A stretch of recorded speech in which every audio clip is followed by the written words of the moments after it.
En pantalla tiene una serie de gráficos que nos deberían ayudar a entender qué es un tramo gótico. Ya hemos visto el tramo románico. El tramo gótico resulta del uso del arco apuntado para generar bóvedas de crucería. El arco apuntado no es otra cosa que que en su clave está quebrado, es decir, está plegado. Tiene el mismo principio que las estructuras plegadas actuales. Están viendo en la parte superior una evolución gráfica de la construcción de una catedral, por ejemplo, desde los cimientos, que son importantes por la altura que va a desarrollar el edificio, los elementos verticales de la estructura, que después se van a ir vinculando entre sí mediante los arcos del sistema abovedado, y ahí se ven las cimbras que sirven para el apoyo de las piedras de los distintos arcos, y ya el edificio ya ha concluido con todos sus componentes. También para analizar el lenguaje necesitamos una vista interior del tramo, que es lo que están viendo ahí. Este es un tramo, y la vista exterior del tramo, que es esta, la vista interior, perdón, es esta. A esta la identifico porque veo de frente la cubierta, y a esta porque veo el corte de la bóveda. El corte pasa por ahí, estoy viendo el corte de la bóveda por ahí.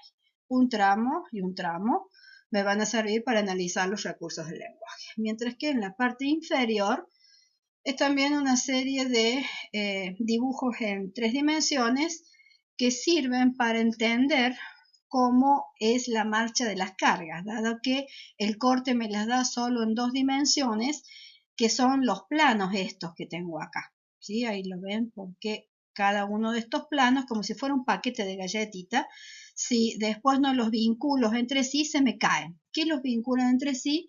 Los arcos que se van cruzando y que van formando nervios. Ahí tienen el sistema del armado de las cimbras en madera. Y estos nervios son los que reciben las cargas. Los elementos que se ponen planos entre esos nervios se denominan plementos, y en sí cierran, pero no trabajan como trabajan en su mayor parte desviando las cargas estos nervios que hemos marcado recién. ¿Cómo son esos nervios? Responden a la construcción, como dijimos, de bóveda de crucería. ¿Cuál es la diferencia entre una bóveda de crucería y una bóveda de arista, como las que habíamos trabajado en Roma y en el románico? Pues en principio que la base de una bóveda de arista siempre es cuadrada, tiene las 4 luces iguales, mientras que una bóveda de crucería gótica tiene una luz más importante en el sentido de la nave principal y una luz menor en el sentido de la nave lateral. Primero porque esa nave lateral es de menores dimensiones y es más baja, y ahí lo están viendo. La nave principal suele tener hasta 3 veces la altura de la nave secundaria, y la nave principal además adquiere mayor desarrollo y es siempre la más iluminada, en particular en este periodo gótico. Siguiendo con esta bóveda de crucería, que es la parte superior de esta nave principal, de esto que vamos a ver acá, tengo de frente un arco apuntado, en la parte de atrás otro arco apuntado, en el lateral otro arco apuntado y en el otro lateral otro arco apuntado. En proyección cierro estos 4 arcos que tengo ahí, apuntado ahí, apuntado ahí, apuntado ahí y apuntado ahí. Cruzo, como hemos hecho con las otras bóvedas, para empezar a trabar todo el sistema, ahí y ahí, es decir, ahí y ahí, y después directamente las cumbreras las claves de estos arcos hacen el último pliegue, la última cruz, ahí y ahí. Y ahí tienen todos los nervios que conforman este esqueleto, que permiten concentrar las descargas de fuerzas en 4 puntos. Y esos 4 puntos son este, ese y ese. Es decir, este pilar, ese pilar y el pilar que tengo atrás. Todo lo que me queda al medio ahora lo puedo dejar para que entre la luz, y esta parte superior del edificio es solamente la parte superior del edificio, esto de acá arriba, es el claristorio, es decir, esto que tengo acá, ahí, y acá esto que tengo ahí. Lo que me queda intermedio es el triforio, que ahora se los marco ahí, y que es esto que tengo acá. El triforio, ¿qué función cumple? Primero, trata de disimular una línea de oscuridad que se genera al cubrir la nave lateral. La nave lateral también está armada a partir de una bóveda de crucería, y para sacar el agua que puede caer sobre esa bóveda hay que armar este techito que tengo acá arriba. La altura de ese techito es lo que trata de disimular internamente el triforio, y que es una línea de oscuridad. Por eso está calado y trata de que eso no tenga peso. Y la última parte es la arquería, es decir, esto, que es la separación entre la nave principal y las naves laterales, que es esto y que es esto. Y ahí tienen claristorio, arquería, triforio, claristorio y las bóvedas. Por encima, la cubierta del edificio. Cubierta que es importante y empinada porque hay que sacar rápidamente el agua para que no entre en las bóvedas superiores.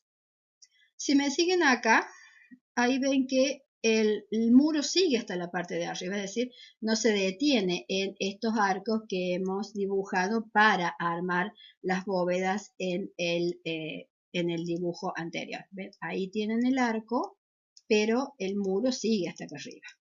Cuando el viento pega en ese lugar, ejerce un esfuerzo. Es decir que tengo que bajar el esfuerzo desde este punto donde se apoya la bóveda verticalmente, y lo hago a través del pilar, y también el esfuerzo tangencial para no tapar y no generar más lleno y permitir el ingreso de luz. En el gótico se utiliza un recurso que se llama arbotante, arco que salta. ¿Qué es lo que salta? La nave lateral, y la salta por ahí. Ese es un arbotante. El arbotante va y descansa en el contrafuerte. El contrafuerte lleva toda la carga hacia la parte inferior.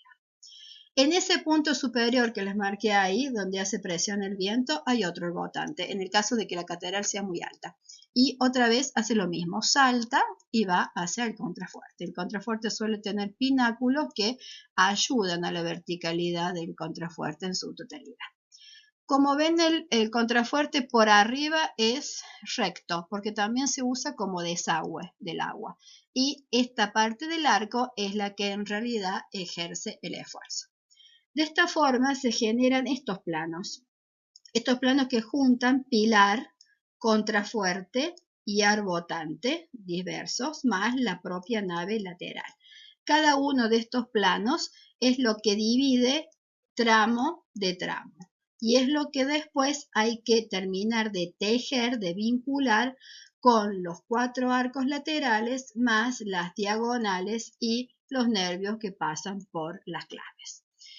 Por eso el gótico es realmente un sistema estructural que desvía todos los esfuerzos a esos apoyos puntuales y libera prácticamente todo el edificio en lo posible para que permita la instalación de estas grandes vidrieras que dan ingreso de luz natural, trabajada después a través de vitrales.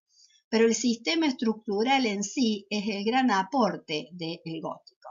Sistema estructural que se transforma en un sistema casi independiente y puntual, que comparado con el periodo románico, que es mucho más lleno sobre vacío, genera un esqueleto de alturas considerables, a veces más de 30 o 40 metros internos. Traten de compararlo con un edificio actual, que se sostiene porque es solidario tramo con tramo y contrarresta después en el edificio completo los esfuerzos entre sí. En cuanto al lenguaje, si bien ya analizamos el tramo en la diapositiva anterior, también los recursos los vamos a encontrar en las portadas de las grandes catedrales. Estas portadas de arcos abocinados que van reduciendo su proporción hacia el centro del mismo y, como ven, se van agrandando, si quieren, como si fuera una bocina hacia el exterior. Suelen tener un parteluz, igual que en el románico, pero la figura principal, la que ocupa el centro de la escena, ya no es un Cristo juez, sino la Virgen María. La Virgen María que, como figura que intercede entre Dios y los hombres, toma una posición singular dentro de la iconografía gótica. La mayoría de estas grandes catedrales están dedicadas a Nuestra Señora, por eso se llaman Notre Dame de París, Notre Dame de Reims, Notre Dame de Poitiers, etc. Estos grandes arcos abocinados entonces les van a mostrar una sucesión de personajes que se acomodan al lugar que les deja la arquitectura y que después también siguen la forma de los arcos, como van viendo, y que tanto relatan algunas escenas bíblicas como son simplemente cabecitas o angelitos que acompañan la forma arquitectónica. El otro recurso esencial en cuanto al lenguaje y también al espacio del periodo gótico es el uso del vidrio, conformando vitrales. El vitral, que es un vidrio coloreado unido a través de plomo, va a ubicarse en los elementos que los canteros les han dejado dentro de ese encaje que es cada una de las ventanas lanceoladas del claristorio de la catedral o de la iglesia, y usando casi siempre colores rojos y azules que unidos por la luz se transforman en un violeta, van a darle a la catedral una luz que es entre violeta y rojiza, y que de acuerdo a la incidencia de la luz casi siempre se tiene la sensación de que la luz se puede tocar, a diferencia de la luz paleocristiana que era blanca, la bizantina que era dorada y la oscuridad del románico. La catedral gótica logra esa sensación de llegar y de estar incluso en la presencia de Dios.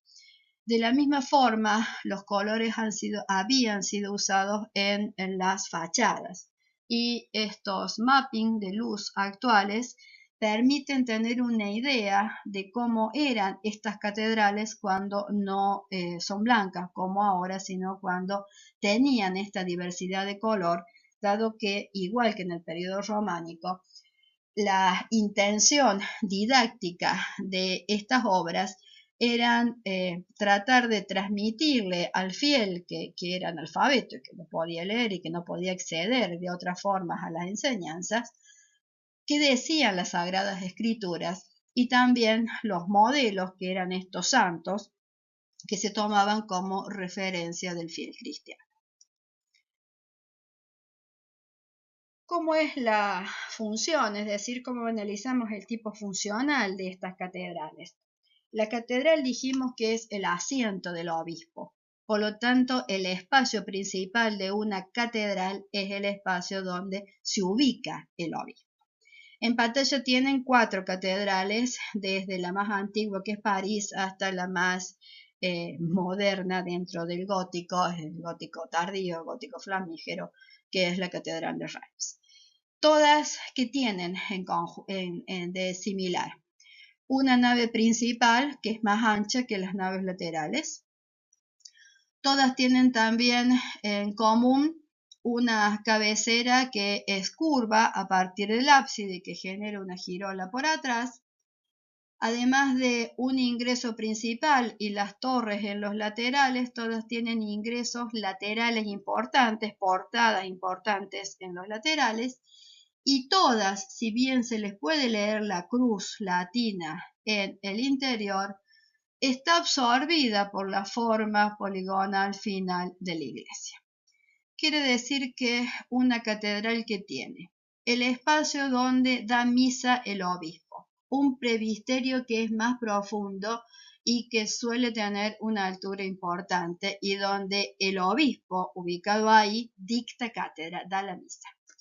Una girola en la parte de atrás de ese ábside donde se ubica el obispo, donde hay una serie de capillas que tienen reliquias importantes o están dedicadas a advocaciones de santos importantes.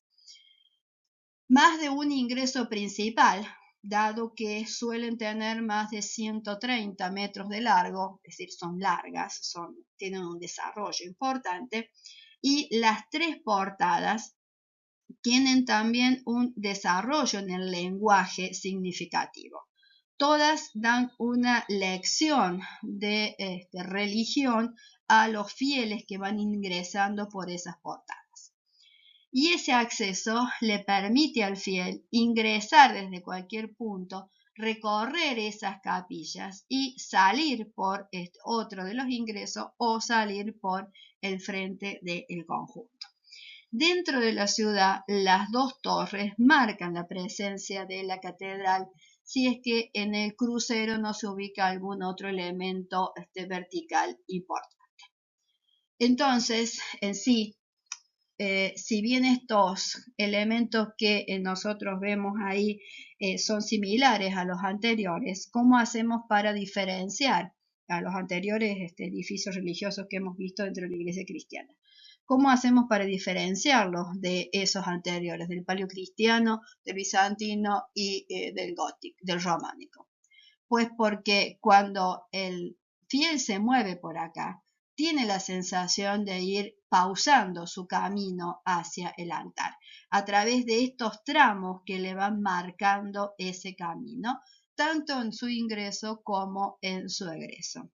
Y que además cada uno de estos tramos marcan la verticalidad que siempre lucha contra este desarrollo horizontal, del edificio. Y definitivamente gana, porque cada vez que se ingresa dentro de estos edificios, siempre se mira hacia arriba. Eso tiene que estar marcado en los esquemas tipos que ustedes generen, no copiando este esquema tipo general que es como para iniciar. Siempre estos tramos, además, son diferentes de acuerdo a las regiones, porque cada región va a resolver a su modo el sistema estructural de estos tramos. Si yo saco la planta, ahí queda un esquema tipo abstracto. Ustedes verán cómo hacen su propio esquema tipo. Este tramo, en cuanto al lenguaje, entonces, utiliza siempre una planta baja donde están las arquerías, es decir, esta parte del edificio, esa parte del edificio, y estamos comparando dos edificios, París y Amiens, porque corresponden a la primera parte del gótico y a la última parte del gótico. ¿Qué indica eso? Las proporciones que tienen estos tres elementos que componen el tramo que ahora vamos a definir. La arquería, el triforio y el claristorio en la primera parte del gótico tienen casi las mismas proporciones, mientras que en la última parte del gótico el claristorio se disminuye lo más que se puede para generar menor elemento de sombra. Recuerden que el triforio lo que hace es disimular la cubierta de la nave lateral hacia el exterior. Mientras que se eleva lo más posible la arquería y también el desarrollo del claristorio. Por eso hay mucho más luz en la Catedral de Amiens que en la Catedral de París. Y además recuerden que esa luz suele quedar suspendida en la parte superior, mientras que en la parte inferior no suele ser tan iluminada. Hay una diferencia sustancial entre estos 36 metros de la nave principal de París y estos 42 metros y medio, 30 de la nave principal de Amiens. De esta forma, la catedral es el hito dentro de toda la ciudad y hay una marcada diferencia de escala entre el edificio de la catedral y una vivienda o incluso otros elementos que son de la misma tipología. Porque en la catedral el pueblo concentra todos sus esfuerzos, los gremios concentran todos sus aportes para que sea el edificio de referencia de todo el burgo completo. Miremos una de estas grandes catedrales, la Catedral de París, que alguna vez habrán visto en gráficos. Es un edificio que tiene, no voy a repetir el tipo, una nave principal más dos naves secundarias y entre los contrafuertes se pueden ubicar una serie de capillas que son las que continúan y generan la girola en la parte de atrás. La parte del presbiterio, que es esta, es la que aloja la presencia del obispo, mientras que el transepto, que es bajo para generar una cruz latina, no lo tengo pegado al altar por allá atrás, sino al medio de la iglesia, va a indicar los dos ingresos laterales más el ingreso principal sobre la fachada. Sobre la fachada, este tramo, que es de otra dimensión, son los que soportan el desarrollo de las torres de la Catedral de Notre Dame. Un tramo de la Catedral de Notre Dame es esto, porque lo primero que tenemos que ver es cómo se soporta la nave principal. La nave principal tiene esta cruz de nervios que me indica que el ancho del muro es este. En corte, la nave principal tiene una bóveda de crucería en la parte superior que ya hemos analizado y a partir del apoyo salta esta vez las dos naves inferiores hasta llegar a los contrafuertes. Entre los contrafuertes se ubican las capillas. Dos naves laterales. La parte del triforio que se transforma casi en una nave superior de la nave lateral y por ahí otro ingreso de luz menor, pero el ingreso de luz más importante está en ese sector. En relación a la nave principal, siempre tomen la diferencia de altura, ahí tiene casi 3 veces la altura de la nave principal es la nave secundaria. Ahí lo tienen en 3D en un tipo de escaneo más actual que les permite ver cómo toma el arbotante el esfuerzo de la bóveda, ahí tienen la bóveda, y la lleva hacia el contrafuerte. Y cómo cada uno de estos tramos tiene su propio contrafuerte y libera el espacio central para ubicar los vitrales. En el lateral, ese es el tramo, y uno al lado de otro genera todo el edificio. Cuando comienza a girar sobre la girola, ahí se puede ver cómo el arbotante, que acá lo tengo de frente, por eso no veo el dibujo en toda su expresión, se empieza a notar porque gira generando esa girola que acabamos de decir. La posibilidad de abrir de muro a muro permite incluir este tipo de rosetones de vitrales de mayores dimensiones y justo sobre el cruce de ambas naves, de la nave principal y del transepto, se ubica en este caso una aguja, siempre tendiendo a alcanzar la mayor verticalidad posible. Desde afuera, esa estructura se expresa de la mejor forma posible. Es un esqueleto que ayuda a tomar todos los esfuerzos de las bóvedas de cada uno de los tramos y transferirlos hacia los contrafuertes, liberando todo el muro lateral de la iglesia para que por ahí ingrese la luz. Esta catedral tiene 128 metros de desarrollo por unos 33 metros de altura en la nave principal. Las proporciones de este conjunto adquieren significación siempre y cuando yo lo compare con la casita que tengo al lado. Y esa es la relación entre lo civil, doméstico y la religión, incluso comparado con la residencia del rey. Siempre esto va a ser lo más importante y a lo que el fiel debe aportar para que esa construcción identifique el valor y el capital de la ciudad. Por dentro, la bóveda de la Catedral de Notre Dame de París.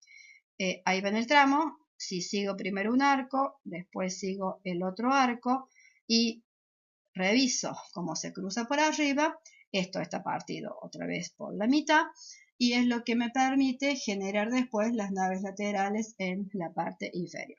Este es el triforio, ese es el claristorio es el que después tiene los vitrales y el ingreso de luz es el que me queda flotando en la parte superior. Un despiece de ese los tienen acá. Ahí está el arco apuntado genera la bóveda, se apoya ahí y de ahí baja verticalmente y el tangencial salta las naves laterales y se apoya en el contrafuerte hasta llegar al piso.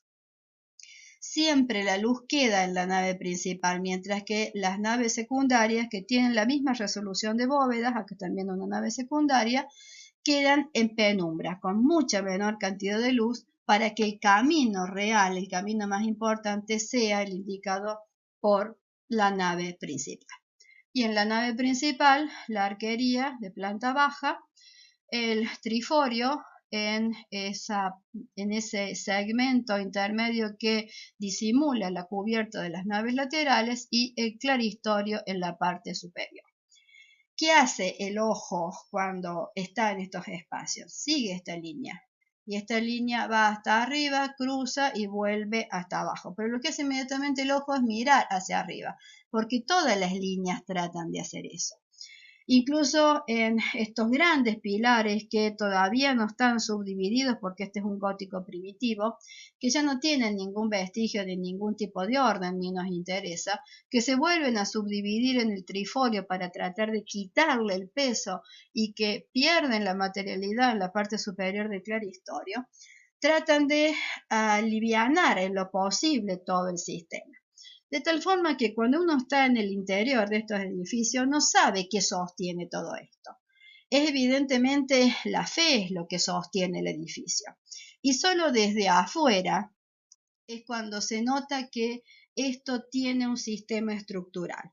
Por eso siempre hacemos alusión a la suma teológica de San Agustín en esto de tratar de fundamentar la fe a través de la razón. Uno de los principales ejemplos en este sentido es la que ahora tienen en pantalla, que es la Santa Capilla. La Santa Capilla de París está ubicada en el Palacio del Rey. Este es el Palacio del Rey y la Santa Capilla es esta. La vamos a ver en detalle. Como ven, tiene dos niveles y el nivel superior es el que se vincula directamente con las habitaciones del rey, este rey tan católico que llega a ser santo, San Luis, y que la construye para venerar en ella algunas de las reliquias que trae de las cruzadas a su regreso. La Santa Capilla es pequeña en relación con Notre Dame, tiene unos 17 metros de ancho, en realidad unos 10 metros libres acá, y un desarrollo longitudinal de no más de 36 metros. En este corto desarrollo solo vamos a ubicar 1, 2, 3, 4 tramos más el ábside. Pero cada uno de estos elementos, de estos tramos independientes, es la esencia del sentido gótico. En cuanto a su estructura, como les mencioné, hay una planta baja, que es una capilla de una advocación menor y que era como para uso más público, mientras que la parte superior era la que estaba usada para, como capilla real. En este espacio, entonces, es donde podemos entender cómo es el gótico en su esencia. Solamente va a necesitar, dado que no es ni demasiado alto, tiene 20 metros nada más de altura, ni demasiado ancho, resolver grandes esfuerzos. Solamente voy a tener contrafuertes. Acá no tengo rebotantes porque no necesito saltar nada. Cada una de las bóvedas nervadas, y las bóvedas apuntadas que tengo acá, estas bóvedas de ojivales, arman una bóveda que lo tienen ahí en el dibujito y esta bóveda descansa o manda sus esfuerzos a los contrafuertes que tiene al lado y nada más. Se simplifica esencialmente el sistema estructural. Y los contrafuertes son los que me permiten, ahí los tienen bien marcaditos, que entre tramo y tramo todo el muro se pueda abrir, prácticamente desde el piso hasta el techo. Todo el muro de la Santa Capilla es vitral, un vitral que es en su mayor medida de color violeta, azul y rojo, que tiene un techo que está pintado de azul con flores de lis doradas, y todo el conjunto entonces es prácticamente translúcido. Hay solamente estos elementos finos, verticales, que son los que sostienen, y uno cree que esto está sostenido. No hay nada que fundamente en realidad que eso se sostiene ni por qué. Hacia el interior, el sistema de bóvedas, esas bóvedas azules y doradas que les acabo de describir, un tramo atrás del otro. El tramo, la división, división, tramo, división, tramo. Y en los laterales, hasta donde inicia la bóveda, el vitral. Hacia afuera, el contrafuerte. Esto es la fe, esto es la razón. Y eso es lo que fundamenta por qué este edificio se sostiene. Porque hay un sistema estructural que es razón pura, y hay una definición interior del espacio y de la luz que es fe pura. La Santa Capilla. En el caso de Inglaterra, el gótico es mucho más razonado. Los ingleses son mucho más prácticos, casi como los romanos. Por lo tanto, no tienen esa necesidad desmesurada de desarrollar alturas para llegar a Dios. Muchos de sus abadías y de catedrales, como en el caso de lo que ahora tienen en pantalla, la Catedral de Wells, son también espacios políticos, porque tanto los obispos actúan en política, como en estos edificios se eligen los representantes para conformar el consejo que acompaña al rey, dado que los ingleses son casi desde su inicio una monarquía de tipo constitucional. Por eso, no solamente van a ver en estos edificios la iglesia en sí, que es esta, sino una sala capitular que sirve a esos fines, y a veces también las residencias de los abades, que pueden tener o no, la iglesia de los residencias de los abades pueden estar aparte, pero suelen tener este tipo de claustro, que no tienen habitaciones, es solamente el claustro, y que sirve otra vez como espacio de encuentro y reflexión. Ven que no hay un edificio que al costado. ¿Por qué nos interesa el gótico inglés? Porque es otra forma de definir el tramo y de definir el espacio. Como entiendo este gótico inglés de la misma forma que en francés, voy a identificar un tramo, que es ese, y analizando ese tramo, vamos a definir las particularidades de este gótico inglés. Ya están viendo en las proyecciones que no toda la catedral está cubierta de la misma forma, y que eso marca en primera instancia los distintos periodos de construcción. Y a partir de simplemente bóvedas ojivales o bóvedas de crucería comunes, también van a usar otras que empiezan a diversificar esos nervios que conducen los esfuerzos, y van a tener una diversidad importante. Como ven, los ingleses son muy creativos en cuanto al manejo de este sistema estructural, que va a ser tanto el lenguaje como la estructura los preferidos de esta nación hasta el siglo XIX. El lenguaje gótico es como el lenguaje nacional para los ingleses. Esta diversidad de nervaduras ayudan a distribuir de manera más equilibrada las cargas, y además generan un lenguaje en particular para las cubiertas. Como ven, cada uno de los sectores tiene su propio diseño de bóvedas, y este en particular es el que se repite como si fuera una flor circular a lo largo de todo el claustro, mientras que este corresponde a la sala de capitulares como si fuera un hongo, un paraguas, mientras que estos otros son los que van a ubicarse en la parte del presbiterio de la iglesia. Este tipo de trabajo se llama de bóveda estrellada, mientras que esta es más parecida a una bóveda de paraguas, por ejemplo. La otra diferencia del gótico inglés es que es rural, es decir, no está en el medio de un burgo en general, está a las afueras solo. Y desde la fachada vamos a ver que esto tiende a lo horizontal en vez de tender a lo vertical. Esto tiene la misma altura que una catedral francesa. Sin embargo, estas líneas en horizontal hacen que la lectura se estreche más en horizontal y por lo tanto no dé la sensación de ser tan alta cuando en realidad la iglesia sí lo es. El claustro y esta continuidad de un tramo al lado de otro, acá es fácil de verlo, que permite abrir todo el lateral hacia el patio, mientras que cada una de las bóvedas empiezan a ramificar todos esos nervios y además se van juntando con estos arcos que también están definidos al modo gótico con mucha curva, dado que el final de este gótico inglés va a ser denominado gótico flamígero, como tantas curvas como tiene la llama de una vela, por ejemplo. El interior de la misma catedral. Ahí tengo el tramo en el lateral, la arquería, que en realidad es baja, un triforio bastante pesado y cerrado, y un cleristorio que no está demasiado abierto. O sea, si lo comparamos con un francés, esto es más cerrado, tiene más lleno que vacío.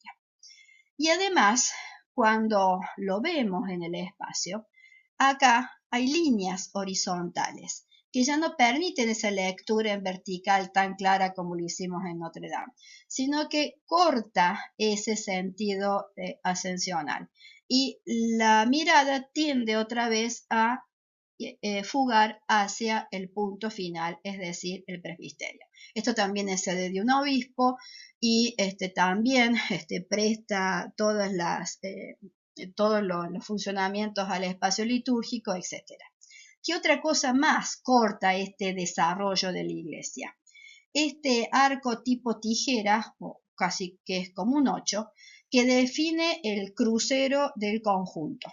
Entonces, el espacio está mucho más marcado y compartimentado que en el gótico francés que habíamos analizado. Esa compartimentación del espacio, ese espacio también marcado en horizontal, modifica esencialmente la idea del espacio gótico que habíamos visto en Francia. Y lo hace mucho más terrenal que ese celestial cuyo espíritu buscaba el francés. El trabajo sobre todo se va a concentrar ya en las últimas etapas del gótico inglés en el desarrollo de esta ramificación de los sistemas abovedados apuntados. Desde abajo, lo mismo. Tramo, tramo. Estas fotos desde abajo siempre nos sirven para entender el tramo. Ahí cruza el tramo, este es el arco que lo divide. Ahí cruza, este es el arco que lo divide. Ahora miremos, como en el caso de Francia, otra de menor dimensión. Habíamos visto la Santa Capilla para Francia y esta es la capilla del King College para Inglaterra. La capilla del Colegio del Rey, corresponde a uno de estos colleges que componían las universidades del medioevo, la de Cambridge en este caso. Los colegios tenían todos ellos una capilla y esta, bajo el patronazgo del rey, se construye entre el siglo XV y el siglo XVI. La capilla es una capilla longitudinal, igual que la Santa Capilla, pero de mayor desarrollo, tiene unos 80 y pico de metros y cerca de 24 metros de altura. De la misma forma, prácticamente todo el muro está desarrollado a partir de vitrales. Sin embargo, lo que más llama la atención es la cubierta. Ya no tengo una simple bóveda de crucería para identificar el tramo. Incluso yo tendería a identificar el tramo así. Sin embargo, y ahí lo tienen, este es el tramo. Por lo tanto, esta es la bóveda de arista original. A ver si la puedo marcar. Cambio ahí. Esta es la bóveda de arista original. Y a partir de el contrafuerte, y ese es el punto fuerte de apoyo, se empieza a armar un abanico. Ese abanico choca contra el otro abanico que viene de este lado y después alcanza al abanico que viene de frente. Como ven, el abanico está a mitad de un lado y mitad del otro lado del tramo. Por eso el tramo se complejiza, ya no es tan fácil leer un solo tramo. Y una vez que tengo los abanicos, ahora en el otro sentido puedo, a ver si puedo, empezar a marcar los elementos radiales. Ahí. Y los voy a marcando también como si fuera un abanico.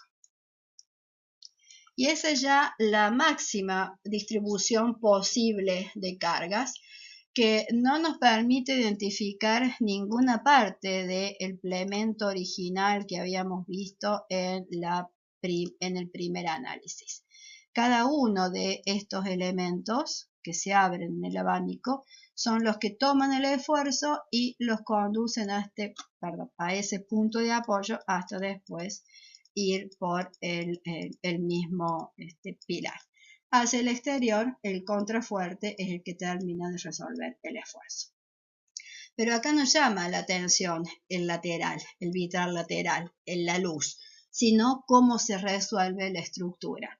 Mucho más racional, si uno quiere, y también cómo algunos de estos elementos después toma un elemento central y hace que la vista en realidad mire para abajo, porque tienden a colgar de ese punto central, tienden a volverse perpendicular. La última etapa del gótico inglés se suele denominar perpendicular, porque vuelve a la tierra, vuelve a la razón, mientras que el gótico francés es un gótico flamígero, que continúa siempre su desarrollo ascendente. La bóveda de la capilla del King College.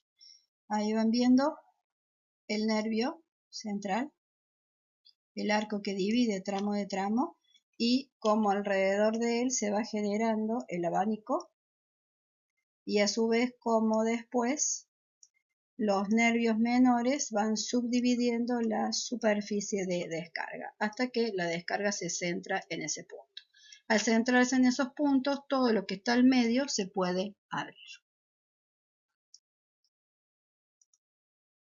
Pasemos al gótico en España. El gótico español es un gótico de influencia francesa por esta relación entre las rutas de peregrinación, entre los caminos de peregrinación, y así como llega la influencia del románico, llega la influencia del gótico francés al territorio español.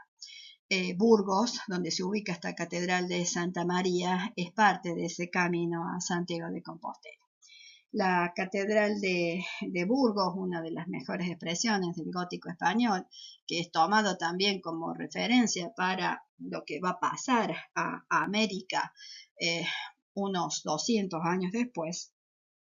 Es una catedral que tiene unos 84 metros de longitud por unos 50 metros de ancho y con un desarrollo en altura de aproximadamente 25 metros. Como siempre, el presbiterio profundo, que es el que aloja la parte del accionar del obispo, es lo principal, mientras que el transepto también es particular porque tiene una diversidad de bóvedas de crucería, pero con mucha variedad de trabajo y diseño de nervios como los que están viendo.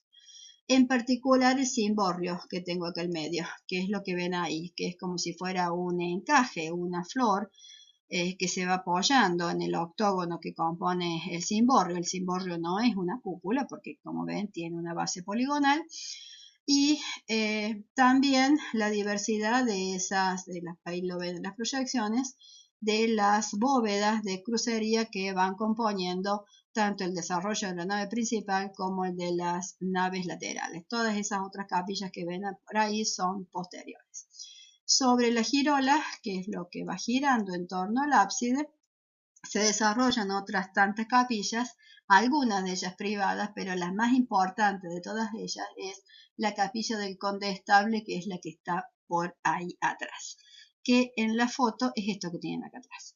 La capilla del Condestable es una de esas tantas mausoleos que dentro de estos conjuntos católicos marcan la importancia de un agente dentro del juego de poder de la época. Esta catedral de Santa María de Burgos tiene también un tramo, que ya lo vamos a ver en la otra foto, lo están viendo ahí incluso, y ese tramo tiene nuevamente una arquería, un triforio trabajado a partir incluso de recursos de influencias árabes y un claristorio no demasiado desarrollado si lo comparamos con las francesas. Ahí tienen el caso de la fachada, nuevamente la organización en 3 cuerpos, 1, 2 y 3, separados después en distintos niveles. El inferior, que inmediatamente acusa la altura de la arquería inferior, mientras que este otro intermedio es el que resuelve en parte por fuera, en la parte de el triforio, mientras que las partes superiores son las que ganan altura y muy calada, muy trabajado el recurso en piedra, es lo que va a identificar este gótico español. En particular, la capilla del Condestable es uno de los mejores ejemplos góticos de España. Este gótico español es el que va a pasar después a América unos 200 años después. En la planta, la capilla del Condestable se resuelve a partir de una cruz, que si lo ven ahí, una estrella, perdón, se genera a partir del cruce de esos 4 arcos y después girados entre ellos otro más. Esto. Lo vamos a volver a ver a este dibujito en el barroco. Y en cada uno de los encuentros exteriores es donde se ubica el contrafuerte necesario para que esta flor interna muy calada pueda ser abierta y por ahí ingrese toda la luz que ilumina la capilla del Condestable. La altura es una altura similar y superior a la de la catedral. Ahí están viendo cada uno de los pináculos que van adornando los contrafuertes. Y por dentro toda la luz ingresa por esa estrella superior, que la tienen ahí, y, a ver ahí, que la tienen en la parte superior, y además por las ventanas que corresponden a cada uno de los lados de la base de la capilla. ¿Esto qué sensación produce? Inmediatamente cuando el fiel entra a este lugar, mira hacia arriba porque ahí ahora sí está el foco de luz, mientras que lo que está alrededor lo acompaña. No hay una diversidad en el caso de estos vitrales similar a los de Francia, teniendo en cuenta además que muchos de estos vitrales se van a perder durante la Segunda Guerra Mundial y van a ser repuestos pero de menor complejidad. La capilla del Condestable entonces de España marca uno de los mejores ejemplos en el manejo de estos sistemas estructurales que lentamente van descomponiendo aún más los planos que deberían en otras instancias haber detentado un papel estructural. Por contraposición, la Catedral de Santa María del Mar de Barcelona va a plantear una variante dentro de estas estructuras góticas. La mayor diferencia de esta catedral es que ya no tiene 3 naves de diferente altura, sino que son prácticamente iguales. Este tipo de iglesias que tienden a tener la misma altura entre sus naves se denominan iglesias tipo salón, porque la sensación al ingresar es que las 3 naves son prácticamente iguales. De la misma forma, la sucesión de tramos va marcando el desarrollo del edificio. Sobre la girola se ubican la serie de capillas y este edificio, esta iglesia, no es la sede de un obispo, sino que es una iglesia que está construida gracias al accionar del gremio de los cargadores y de los pescadores del puerto de Barcelona. Por lo tanto, es una iglesia de menor jerarquía dentro del conjunto, pero que expresa perfectamente cuál es la devoción y el hábitus de este gremio. La girola en particular, que es la que tienen ahí, va generando, va tejiendo estas bóvedas de aristas que, como ven, no son cuadradas, sino que se van adecuando a la curva, y eso va generando un particular ritmo por detrás de el ábside de la iglesia. La Catedral de Santa María del Mar es uno de los ejemplos góticos más característicos dentro de los modelos góticos que van a pasar a las tres naves prácticamente de la misma altura.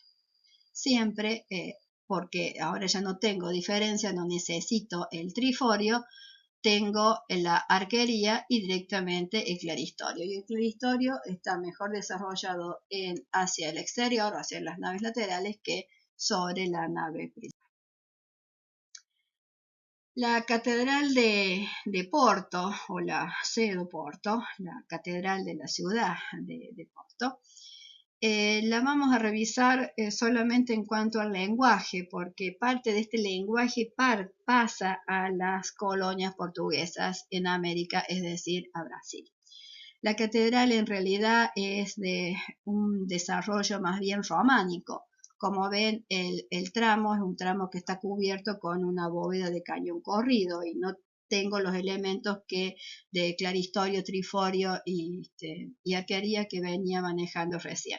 Pero sí, tanto en el crucero como en algunas de sus capillas, en particular en la parte superior del presbiterio, empiezan a aparecer elementos que son góticos, y sí lo hacen en el caso del claustro que tengo en el lateral. Y en particular en estos claustros laterales es donde el uso de los azulejos va a identificar el lenguaje del gótico portugués.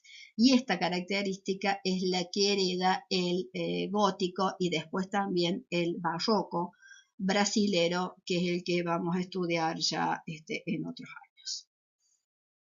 La característica entonces de estos espacios en el manejo del color es el uso del azulejo como recurso del lenguaje. Todos los elementos del gótico ahora sí lo ven en la imagen, incluso la idea de tramo. Cada uno de las cubiertas define uno de los tramos del claustro de la Catedral de Porto. La vivienda en sí, en el caso del gótico, es densificar el tejido urbano, como lo vimos cuando repasamos algo del urbanismo. Una vivienda que se adecua a lotes muy estrechos y profundos, va a marcar el uso comercial y social en la parte baja, mientras que en la parte alta va a utilizarlo para la vida privada de la familia. Siempre entonces en planta baja todo lo que sea comercial y de servicio, mientras que en la parte superior es lo que se destina a la familia. Ejecutadas en ladrillo, en piedra, en entramado de madera, la vivienda va a marcar como si fuera cada una de ellas un tramo, esta unidad dentro del paisaje urbano de la Baja Edad Media. En el otro extremo de este sistema social, recién veíamos una vivienda de un burgués que produce, un burgués que no es ni comerciante ni banquero, sino que todavía es medianamente artesano. Está la del burgués que ya ha accedido a un cargo noble o un cargo dentro de los sistemas monárquicos, o ya era noble y en este momento afianza esa condición. El Palacio del Infantado responde a esta última opción. El palacio es propiedad de una familia ducal, es decir, una familia que tiene una fuerte influencia dentro de la corona, está ubicada en Guadalajara, en España, y el duque, que termina de unificar distintos palacios que tenían sus antepasados, lo hace a partir de la definición de una pantalla que es tipo fachada, al revés, una fachada que es tipo pantalla que se adosa al edificio original dándole cierta continuidad, y también, que es esta que les voy a marcar acá, y también la ejecución de un patio que tiene todos los recursos góticos que veníamos trabajando. El patio es este, el ingreso al Palacio del Infantado es este, y fíjense las dimensiones que tiene ese ingreso. Es el espacio de representación, es este que tengo acá abajo. Es el espacio de representación de la familia, que da acceso directamente al patio que recién les había mencionado. Mientras que alrededor se va a ir sucediendo una serie de habitaciones que, como ven en la planta, no son exactamente regulares y al parecer eso no les interesa, y marca como elementos principales los conjuntos de las escaleras. Esto tiene a veces entre 4 niveles y 2 o 3, porque también tiene una diferencia de nivel, y hay conjuntos de escaleras importantes que van entrelazando esos diferentes niveles. Hacia los jardines se abre un tipo balcón, logia, porque tiene dimensiones considerables, mientras que la fachada, si bien la mayor ornamentación está sobre la portada, como es tradicional en los españoles, toda la superficie del muro está trabajada a partir de estos tipos clavos terminados en punta de diamantes que le dan sombra y generan cierto movimiento dentro de ese plano, y también una serie de elementos que sobresalen como si fueran defensivos, pero son puramente ornamentales, que coronan y cierran el edificio. Si vemos el patio, que es lo que nos interesa en realidad, una sucesión de 2 niveles entrelazados por un sistema de arcadas, ornamentados con una serie de leones, se llama el patio de los leones por razones obvias, van enlazando a su vez los escudos de la familia. Siempre que trabajemos sobre espacios civiles, la ubicación de los escudos es fundamental porque hacen alusión a la posición de su dueño dentro del juego del poder. Las columnas que ven en planta baja eran de esta forma torsadas, como las que están en planta alta en su inicio. Después, con el tiempo, el edificio tuvo una serie de incendios y de devastaciones importantes, se fue reemplazando con estas columnas simples. El arco ya no es un solo arco simple, como ven ahí, sino que es un arco mixtilíneo.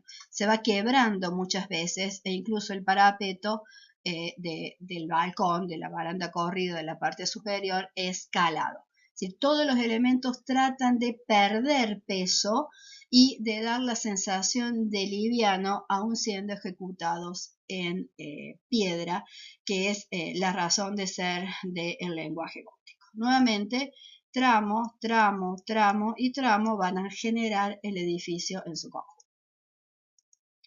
Los edificios civiles de la Baja Edad Media son los que van a ser utilizados como referente para la construcción de los cabildos y ayuntamientos en territorio americano. Vamos a ver algunos en Italia y en España. Cumplen siempre esta función de ser referentes dentro del tejido del poder civil. Poder civil que se ha conformado a partir de estos cuerpos colegiados que representan a los comerciantes privilegiados y a alguna nobleza menor que ejerce cargos administrativos, y que en algún momento, como en el caso del Palacio Comunal de Siena, empiezan a comprar propiedades en torno a la plaza principal, que en este caso es la plaza del Campo de Siena. Primero compran una vivienda, que es este pedacito que tengo acá.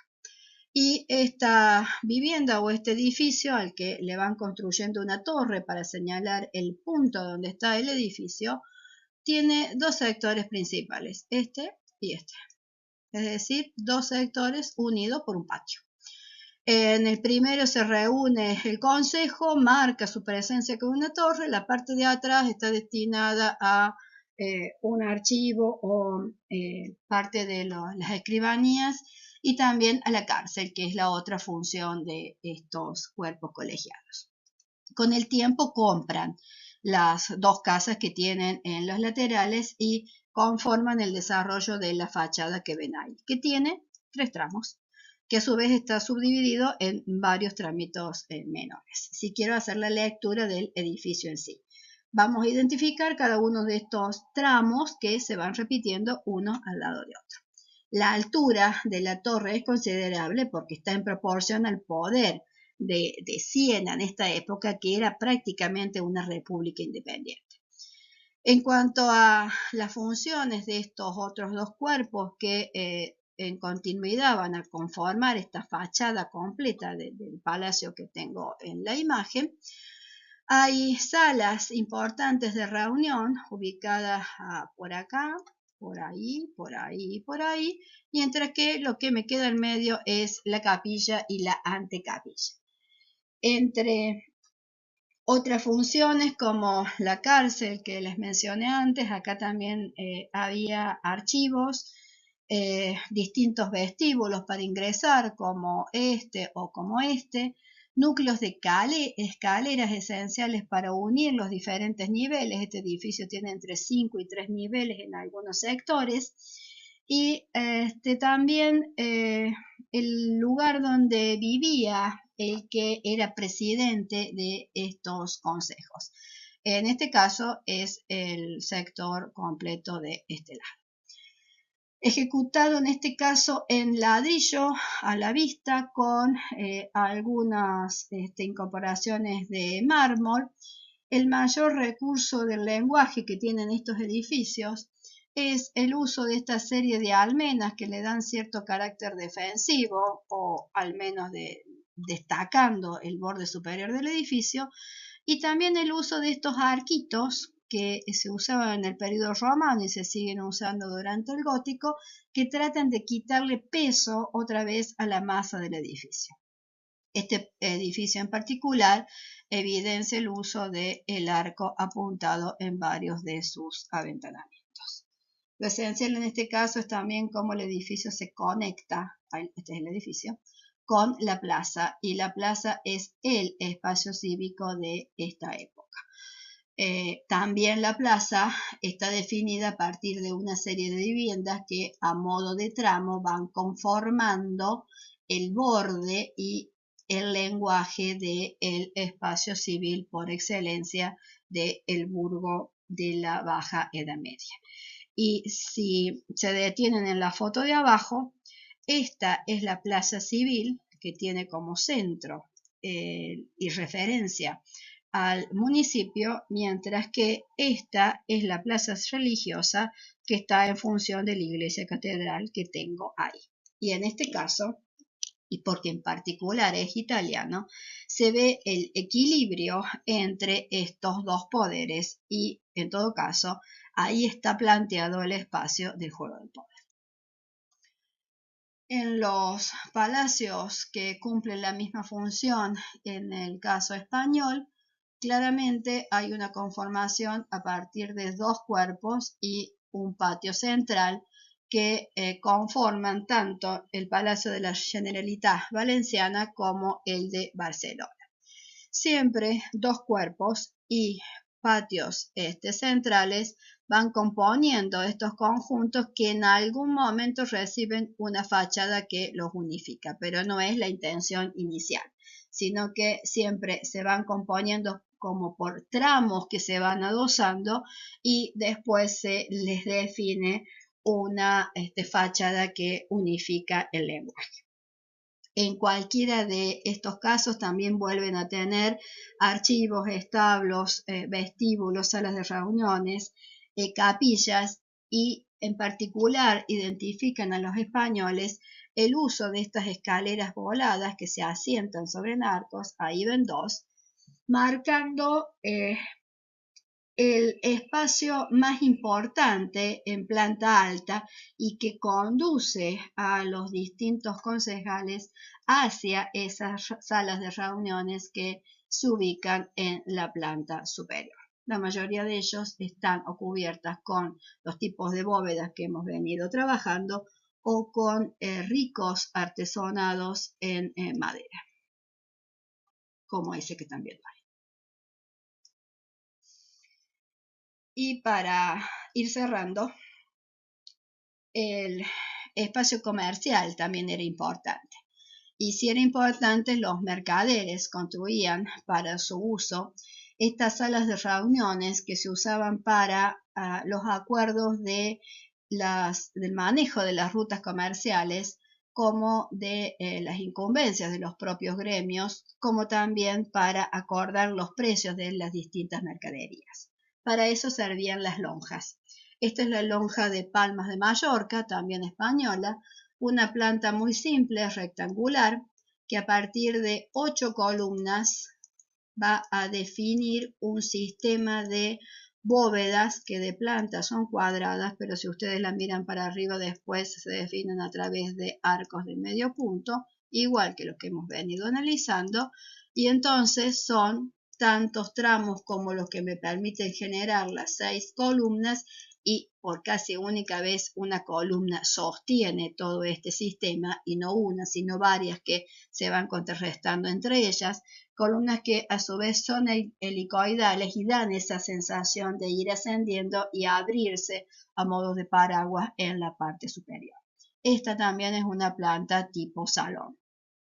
Una sensación por fuera de sobriedad y de peso, casi de defensa, genera las particiones que nos van marcando los mismos módulos, 3 que tengo en el exterior de la fachada y 4 en el lateral, igual para aquel lado.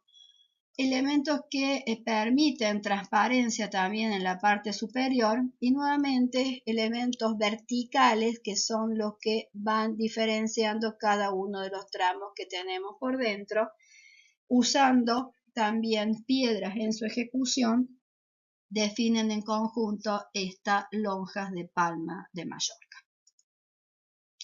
En el corte van a ver los nervios de cada una de estas bóvedas, las columnas estas helicoidales, y por arriba esta cubierta de madera, que es la que no tenía el corte anterior, por eso necesitaba esta, que permite el escurrimiento correcto de las aguas pluviales.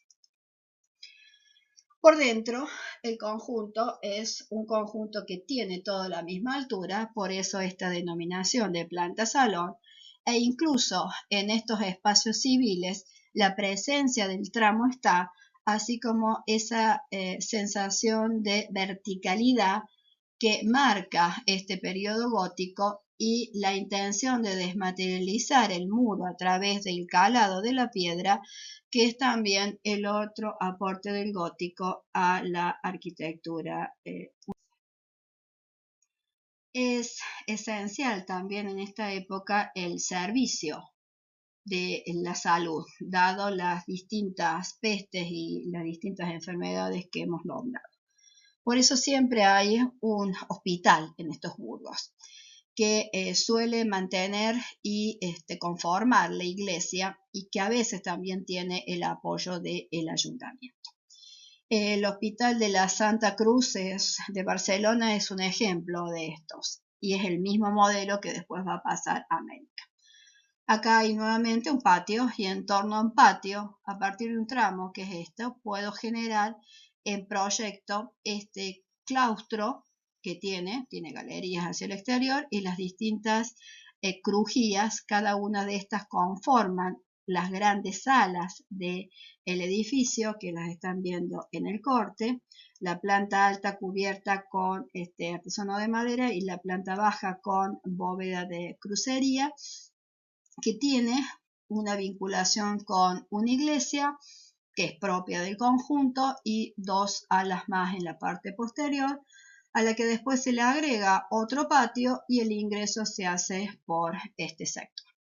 Una al lado de otra, nuevamente con esa idea de tramo, entonces se conforman los espacios de el hospital en habitaciones longitudinales de dimensiones importantes, en donde todos los enfermos están juntos, porque la medicina todavía no les marca una separación, salvo quizás en una separación entre hombres, espacios donde se atienden hombres, niños y mujeres, pero no por enfermedades. Eso es un avance de la ciencia que va a tardar todavía unos siglos en aparecer.